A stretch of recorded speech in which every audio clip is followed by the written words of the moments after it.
ప్రేక్షకులందరికీ నమస్కారం. This is doctor RP Sudha.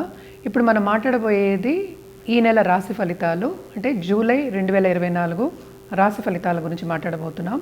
First ఏంటంటే గోచారం గురించి మాట్లాడుకోవాలి. ఎప్పుడైనా రాశి ఫలితాలు మాట్లాడుకుంటే గోచారం అంటే ఏంటి, మేజర్ ప్లానెట్స్ గోచారం ఎక్కడెక్కడ ఉన్నాయో చూసుకుంటే మన రాశి ఫలితాలు ఈజీగా మనకి తెలుస్తాయి అన్నమాట. మనకి జూపిటర్ అంటే ఏంటి, గురు మెయిన్ ప్లానెట్ కదా, ఆయన మే 2024లో మూవ్ అయ్యారు ఎక్కడికి, వృషభానికి. అలాగే శని ఏమో కుంభంలోనే ఉన్నారు, రాహు ఏమో మనకి మీనంలో ఉన్నారు, అలాగే కేతు ఏమో మనకి కన్యలో ఉన్నారు. అలాగే ఏంటంటే కుజుడు మనకి ఏంటంటే మేషంలో ఉన్నారు, ఇప్పుడు మళ్ళీ మూవ్ అవుతున్నారు. అలాగే సన్, మెర్కురీ, బుధుడు అండ్ ఆల్సో మనకి వీనస్, శుక్రుడు కూడా మూవ్ అవుతున్నారు అనమాట. అండ్ ఇంకో ముఖ్యమైన విషయం ఏంటంటే శని రిట్రోగ్రేడ్ అవుతున్నాడు. సో అన్ని రాశి ఫలితాలు ఎలా ఉంటాయో చూద్దాము. ఇప్పుడు మనం మాట్లాడబోయేది తులారాశి వాళ్ళ గురించి. తులారాశి జూలై 2024 రాశి ఫలితాలు ఎలా ఉన్నాయో చూద్దాము. ప్రస్తుతం మనం చూసాము అంటే 8వ ఇంట్లో జూపిటర్ గురు సంచారం జరుగుతోంది. అలాగే మనం చూసామంటే 7వ ఇంట్లో ఇప్పుడు ప్రస్తుతం మార్స్ ఉన్నారు, అంటే కుజుడు ఉన్నాడు. 6వ ఇంట్లో మనకి రాహు సంచారం జరుగుతోంది. 5వ ఇంట్లో మనకి శని సంచారం జరుగుతోంది. అలాగే 12వ ఇంట్లో మనకి కేతు సంచారం జరుగుతోంది. వీళ్ళకి ప్రమోషన్స్ వచ్చే సూచనలు ఎక్కువ కనిపిస్తున్నాయి ఎప్పుడు second half of this month. అంటే ఏంటి, మనకి మార్స్ మూవ్ అయినప్పుడు, అంటే 7th లార్డ్ 8కి మూవ్ అయినప్పుడు ఎక్కడి నుంచో నిధులు వచ్చే, వెల్త్ వచ్చే, ప్రాపర్టీ వచ్చే ఛాన్సెస్ ఎక్కువ కనిపిస్తున్నాయి అన్నమాట. అలాగే మనం చూసాము అంటే మెర్కురీ ఆయనేమో బుధుడు ఓన్ హౌస్లో ఉంటున్నాడు మనకి మిథున రాశిలో. అది కూడా చాలా మంచి సంచారం, అంతే 9వ లార్డ్. సో ఇవి రెండు మనం చూసాము అంటే సడన్ వెల్త్ వచ్చే ఛాన్సెస్ ఉన్నాయి. అలాగే స్టాక్ మార్కెట్ ట్రేడింగ్లో కానీ, ఇప్పుడు లాటరీలో చేసేవాళ్ళు ఉంటారు, లాటరీ టికెట్లు అవన్నీ తీసుకునే వాళ్ళు ఉంటారు, వాళ్ళందరికీ మంచి సూచనలు second half of this month కనిపిస్తోంది. అలాగే దాంపత్య జీవితంలో కొంచెం ప్రతికూల పరిస్థితి అనేది కనిపిస్తోంది అనమాట. అండ్ ఎక్కువ శ్రమపడే యోగం అనేది ఏ విషయంలో, కెరియర్ విషయంలో కనిపిస్తోంది. కొంచెం జాగ్రత్తగా ఉండాలి ఎక్కడ, హెల్త్ విషయంలో అనమాట. అండ్ ఆల్సో కొత్తగా పెళ్ళి చేసుకోవాలి, ఇప్పుడే ఏమో పార్ట్నర్ కోసం వెతుకుతున్నారు అన్న వాళ్ళందరికీ అన్నిటికీ అడ్డంగాలే వస్తే కొంచెం జాగ్రత్తగా ఉండవలసిందే ఈ నెల అంతాను. అందుకనే మిశ్రమ ఫలితాలు అనేవి ఘోషిస్తున్నాం మనం తులారాశి వాళ్ళకి.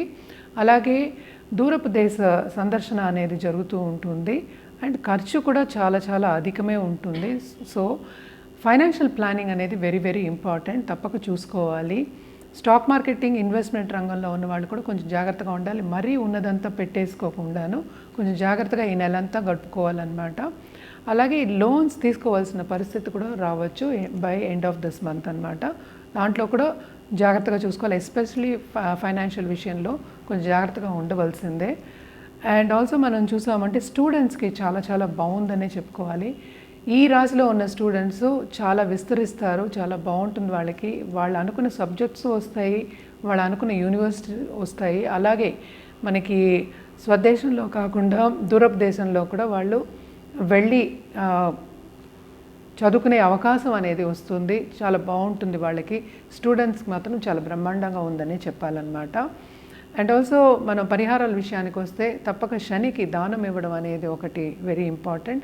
ఇంకోటి ఏంటంటే మనం కుమారి పూజ చేయడం అనేది ఎక్స్ట్రీమ్లీ ఇంపార్టెంట్ అనమాట. ఎస్పెషలీ దాంపత్య జీవితం లేకపోతే ఇంటర్పర్సనల్ రిలేషన్షిప్స్ బాగుండాలనుకున్న వాళ్ళందరూ కుమారి పూజ చేయడం అనేది చాలా చాలా మంచిదన్నమాట. అలాగే చిన్నపిల్లలకి మనం బెల్లంతో కానీ లేకపోతే వీటితో కానీ ఏదైనా చేసి స్వీట్ చేసి పెట్టడం, మన చేతితో చేసి పెట్టడం ఇంకా మంచిదన్నమాట. తప్పక చేసి చూడండి. అలాగే గణపతి ఆధర్వ శిరీషం చదువుకోవడం, రోజు చదువుకోవడం మంచిది, కొంచెం ఆబ్స్టికల్స్ అనేవి తగ్గుతాయి. అలాగే నేను చెప్పినట్టు కెరియర్ విస్తరించడం అనేది చాలా బాగుంది, కెరియర్ బాగానే ఉంది, కానీ కొన్ని ఆబ్స్టికల్స్ అనేవి వస్తూ ఉంటాయి, మనం అనుకున్నది సాధించలేకపోతాము. అందుకని కొంచెం యాంగ్జైటీకి గురయ్యే ఛాన్సెస్ ఎక్కువ కనిపిస్తున్నాయి. అలాగే హెల్త్ విషయం కూడా కొంచెం సెన్సిటివ్ ఉంది, ఇన్ఫెక్షన్స్ రాకుండా చూసుకోవాలి, that is very very important. ఈ పరిహారాలన్నీ చేసి చూడండి, తప్పక ఈ నెల కొంచెం బాగుంటుంది, పాజిటివ్ దారికి తీసుకెళ్తుంది. అండ్ ఆల్సో మనం చూసామంటే కలర్స్ చూసాము అంటే మనం ఎక్కువ సిల్వర్ అండ్ ఆల్సో గోల్డ్ చెప్పుకోవాలి, అది వేసుకుంటే చాలా బాగుంటుంది. వీళ్ళకి బాగుంది ఈ నెల ఎందుకు చెప్తున్నాం అంటే 9th లార్డ్ 9thలో ఉంటున్నాడు. అలాగే మనం చూసామంటే 5thలో ఏమో శని కొంచెం రిట్రోగ్రేడ్ అవుతున్నాడు కనుక కంఫర్ట్ లెవెల్ అనేది పెరుగుతుంది ఈ నెల, బాగానే ఉంటుంది. అలాగే ఏంటంటే పెద్దల హెల్త్ విషయంలో కూడా వాళ్ళకి మెరుగుపడుతుంది కొంచెం అని ఈ నెల చెప్పవాలి. సో ఇంకా నెక్స్ట్ మనం మాట్లాడుకోవాలి అంటే కలర్స్ గురించి కూడా చెప్పడం జరుగుతుందన్నమాట. అది వచ్చే ఎపిసోడ్స్లో చెప్తాము. సో కలర్స్ మళ్ళీ దిక్కులు ఇవన్నీ కూడా చెప్పడం జరుగుతుంది. ఇవన్నీ పాటిస్తే ఏమవుతుందంటే మీ లైఫ్ మెరుగుపడుతుంది, పాజిటివ్ దారికి వెళ్తుందన్నమాట. తప్పక చేయండి పరిహారాలు, బాగుంటుంది.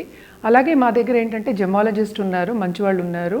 సర్టిఫైడ్ జెమ్సే మీకు ఇస్తారు. ఎందుకంటే ఈ కాలంలో అందరికీ అనుమానాలు ఎక్కువైపోయాయి. అండ్ ఆల్సో జెమ్స్ చూసినప్పుడు కూడా వాళ్ళ కలర్ రాల్స్ కూడా ఒక్కొక్కసారి అమ్మేస్తూ ఉంటారు. సో సర్టిఫైడ్ జెమ్స్ తీసుకోవడం అనేది చాలా మంచిది. ఎందుకంటే ఇది లాంగ్ టర్మ్ మనం ఆలోచిస్తున్నాం, ఇవి షార్ట్ టర్మ్గా చేసేవి కాదు కదా.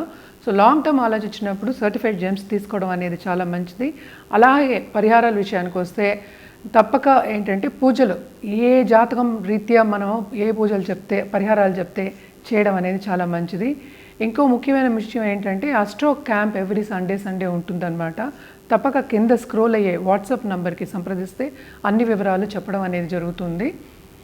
తప్పక ఇంకో విషయం ఏంటంటే మా దగ్గర మంచి పురోహితులు కూడా ఉన్నారు, చాలా ఎక్స్పీరియన్స్ పురోహితులు. స్పెషల్ పూజలు అంటే ఏంటంటే రాహుకేతు పూజ, అలాగే కాల సర్పదోష పూజ, పితృ నివారణి పూజ, అలాగే జపాలు, హోమాలు ఇవన్నీ కూడా చేయించి పెట్టగలం మీకు. ఎవరికైనా అవసరం ఉంటే తప్పక మమ్మల్ని సంప్రదించండి. కింద స్క్రోల్ అయ్యే వాట్సాప్ నంబర్ కానీ ఈమెయిల్ ఐడికి కానీను. అండ్ ఆల్సో మేమేంటంటే దేవుడి బొమ్మలు అంటే సిల్వర్లో ఉంటాయి మా దగ్గర, అది పూజలో పెట్టి మీకు ఇవ్వడం అనేది జరుగుతుంది. దాని వివరాలు కూడా కింద స్క్రోల్ అయ్యే నంబర్కి, వాట్సాప్ నంబర్కి, అలాగే ఈమెయిల్ ఐడికి సంప్రదిస్తే అన్ని వివరాలు మీకు చెప్పడం అనేది జరుగుతుంది. అంటే ఏంటంటే అపాయింట్మెంట్ సెట్టింగ్కి కింద నెంబరు సంప్రదించవచ్చు. అలాగే ఇవన్నీ మీకు పూజలు కావాలి అన్నా, లేకపోతే జపాలు చేయాలి అన్నా బ్రాహ్మలు ఉన్నారు, మనకి హైదరాబాద్లోనూ ఉన్నారు, మనకి పెద్ద పెద్ద టెంపుల్స్లోనూ ఉన్నారు. అందరూ ఎక్స్పీరియన్స్ పురోహితులు. సో తప్పక సంప్రదించండి, అన్ని వివరాలు మీకు తెలియజేస్తాము. మీకు కావాలంటే మమ్మల్ని సంప్రదిస్తే ఏ టైంకి ఎలా చేయాలి అనేది కూడా చెప్తాం అన్నమాట. అండ్ వాట్సాప్లోనే ఈ కాలంలో సంకల్పం జరిగిపోతుంది.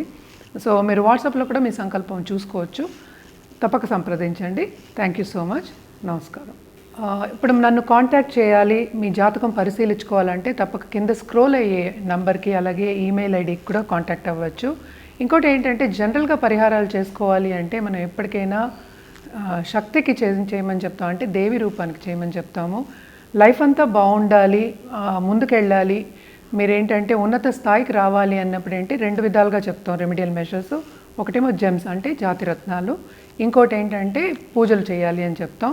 అలాగే ఏంటంటే జపాలు కూడా చెప్తూ ఉంటాము, గ్రహ జపాలు కూడా ఉంటూ ఉంటాయి అన్నమాట. అది చాలామంది అడుగుతూ ఉంటారు, ఏమంటే మేమే చేసుకోవచ్చా అని. అవును, నవగ్రహ స్తోత్రాలు అవన్నీ మీరు చదువుకోవచ్చు, కానీ జపాలు అవన్నీ చేయడం బ్రాహ్మణులే చేస్తారు. సో తప్పక గుడికెళ్ళి చేయవలసిన ఈ పరిహారాలు ఒక్కొక్క గ్రహం ఎలా ఉందో చూసి జాతకంలో పరిశీలించిన తర్వాత ఏ గ్రహాన్ని బలపరచాలి అంటే దానికి జపం చేయమని చెప్తాం, అలాగే దానం ఇవ్వమని చెప్తాం అన్నమాట. బేసిక్గా కలియుగానికి మనం చెప్పేది ఏంటంటే ఎప్పటికైనా దానమే ఎక్కువ చెప్తాం. అలాగే అన్నదానం చేయడం చాలా మంచిది. ఇంకో ముఖ్యమైన విషయం ఏంటంటే వృద్ధులకి ఓల్డేజ్ హోమ్కి వెళ్ళి లేకపోతే అనాథాశ్రమంకి వెళ్ళి మనం ఈవెన్ భోజనం పెట్టినా, లేకపోతే అన్నదానం చేసినా, లేకపోతే ఏ దానం చేసినా శని ప్రీతి అనేది పొందుతాం అన్నమాట. తప్పక ఈ పరిహారాలన్నీ చేసి చూడండి, మీకు ఇంకా బాగుంటుంది.